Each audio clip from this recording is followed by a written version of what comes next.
Assalomu alaykum, hurmatli obunachilar. Mana obyektimiz ham bitti. Xo'p, bu obyektimiz Bosmilk, chiqarib Bosmilkdan yonidan kelgan Shohmardan ko'chada. Ko'rishingiz mumkin. Cho'lnama holatda turgan. Bu orqa ko'rinishi. Xo'p, kraskamiz bir qator hiyol qo'yib oladi. Shu bilan qaytib qo'ymaydi. Qo'yish ham qanaqa bitta tutib oladi. Orqa ko'rinishi bu. Xo'p. Bu oldi ko'rinishi. Pechkamizni yoqib qo'yganmiz.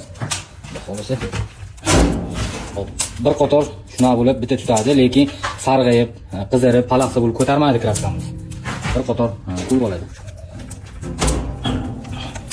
Yo'nishlari zabardast. Kattalarning yo'nishlari. Xo'lis ko'rishingiz mumkin.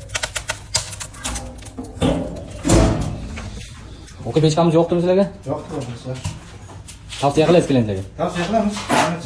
Bitta shu lozim ko'ramiz. Kimga shunaqa xizmatlar kerak bo'lsa aloqaga chiqaysizlar.